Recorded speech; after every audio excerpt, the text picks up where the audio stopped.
ನಮಸ್ಕಾರ. ಜಿನಿ ನ್ಯೂಸ್ ವೀಕ್ಷಕರಿಗೆ ಸ್ವಾಗತ.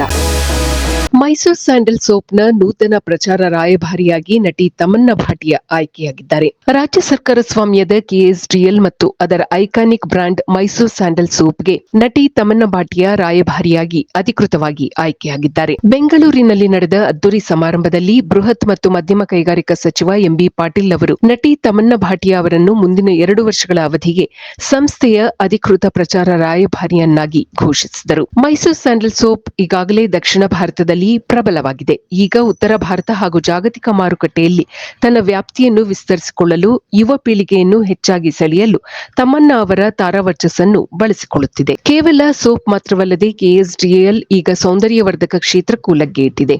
ಸ್ಯಾಂಡಲ್ ಆಯಿಲ್, ಜಾಸ್ಮಿನ್ ಸೋಪ್ಗಳು, ಪರ್ಫ್ಯೂಮ್ಗಳು, ಟೂತ್ ಪೇಸ್ಟ್, ತೆಂಗಿನ ಎಣ್ಣೆ, ಪೆಟ್ರೋಲಿಯಂ ಜೆಲ್ಲಿ ಮತ್ತು ಸಾವಯವ ಉತ್ಪನ್ನಗಳು ಸೇರಿದಂತೆ ಒಟ್ಟು 57 ಉತ್ಪನ್ನಗಳನ್ನು ಹೊಸ ವಿನ್ಯಾಸದೊಂದಿಗೆ ಮಾರುಕಟ್ಟೆಗೆ ಬಿಡುಗಡೆ ಮಾಡಲಾಗಿದೆ.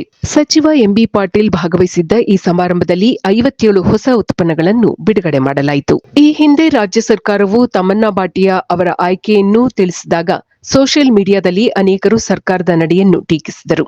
ನಮ್ಮ ಕನ್ನಡದ ಸೊಗಡನ್ನು ತಿಳಿಯದವರು ನಮ್ಮ ಸೋಪಿನ ಮೌಲ್ಯವನ್ನು ಹೇಗೆ ಪ್ರಚಾರ ಮಾಡುತ್ತಾರೆ ಎಂದು ನೆಟ್ಟಿಗರು ಪ್ರಶ್ನಿಸಿದ್ದರು. ಮೈಸೂರು ಸ್ಯಾಂಡಲ್ ಸೋಪ್ ಕೇವಲ ಒಂದು ಉತ್ಪನ್ನವಲ್ಲ, ಅದು ಕರ್ನಾಟಕದ ಸಾಂಸ್ಕೃತಿಕ ಪರಂಪರೆ ಮತ್ತು ಹೆಮ್ಮೆ.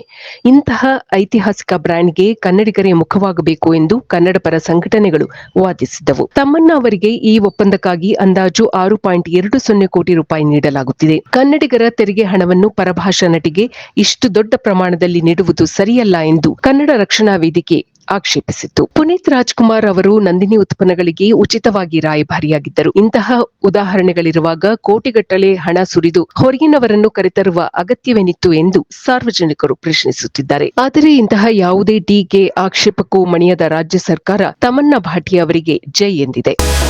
ಇದು ಈ ದಿನದ ನಿರಂತರ ಸುದ್ದಿಗಳಿಗಾಗಿ ವೀಕ್ಷಿಸುತ್ತಿರಿ ಜಿನಿ ನ್ಯೂಸ್. ನಮಸ್ಕಾರ.